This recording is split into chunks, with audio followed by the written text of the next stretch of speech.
یہ شاید آخری وقت کا زمانہ ہے اور ہم آخری لوگ. پھر شاید یا نہ شاید اللہ کے حکم سے وقت کا پھیر ہوا تو نئے وقت کے لوگ آئیں گے، اگر کہ زندگی کی رسی اس نے دراز کرنے کا فیصلہ کیا ہوا ہے. میں اور ہم سب ذکر فکر کرنے والے یہ دیکھتے ہیں جتنا جو وسائل والا ہے اتنا ہی گھبرایا گھبرایا پھرتا ہے. نیند کی گولیاں کھاتا ہے، دماغی امراض کے طبیبوں کے پاس جاتا ہے اور شانتی ڈھونڈتا پھرتا ہے.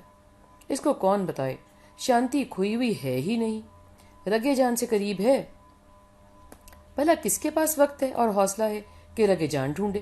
باہر بھاگنا آسان ہے، اس لیے ہے کہ بندہ تک و دو کرتا نظر آتا ہے، ایسے ہی جیسے آسان دین کسی کو بھاتا ہی نہیں. کہ ایسے کیسے کہ حاجت کے 2 نفل پڑھو اور دل سے دعا کرو تو وہ سنتا ہے.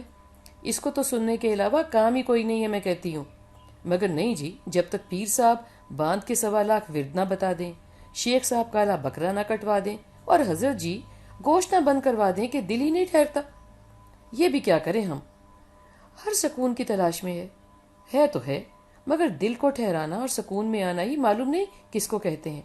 ہم متلاشی تو ہیں، مگر جس قدر جھنجھلائے اور غصے میں، تکبر اور نفرت میں ہیں، اور سب سے بڑھ کر جلدی میں. اس سے بھلا کیا ملے گا؟ بلکہ جو ملا ہوا ہے، یعنی ڈھونڈ کے پیچھے بھاگنا، وہ بھی کھو جائے گا. آپ کا خود کا اور آپ کی سواری کا تیل ختم ہو جائے گا. آپ نہ دل پکڑ سکو گے، نہ دماغ اور نہ حوصلہ. ایسے شکستہ واپس اگر آئے تو کیا آئے بھائی؟ یہ بات الگ الگ رنگ میں اس لیے روز کرنی پڑ جاتی ہے کہ روز ہی کوئی نظر سے گزرتا ہے. ہماری تنگ گلیوں میں چھوٹی بڑی اور بہت بڑی گاڑیوں کو بے دردی سے بھگاتے لوگ کسی کو کیا بتانا چاہتے ہیں؟ یہی نا کہ ہم کو مدد چاہیے، مگر چونکہ گاڑی ہونا خوشی کی نشانی ہے اس لیے گفتگو بھی نہیں کر سکتے، رو بھی نہیں سکتے.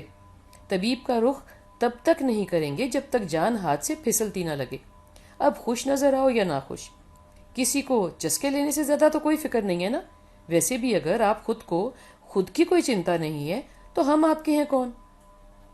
ہم نسلاً اداس، پریشان، حیران اور گمشدہ گمراہ لوگ ہیں جو اب چند وقت سے حیات ہیں، جا رہے ہیں، آ رہے ہیں. نسل سے میری مراد مسلمان نہیں بلکہ انسان ہے. انسان کا المیہ ہے کہ وہ جتنی ترقی کرتا ہے اور کی حوث اس کو تڑپائے رکھتی ہے.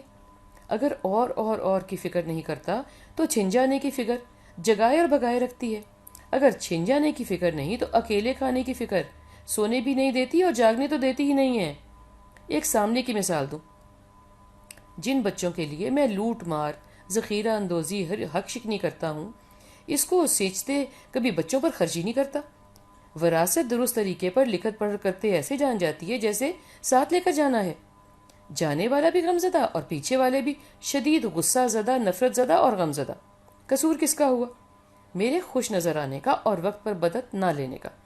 بھلے وہ گھر والوں کی ہو یا کسی شعبہ میں کسی بھی طبیب کی. تو پہلے قصور نپٹائے نا.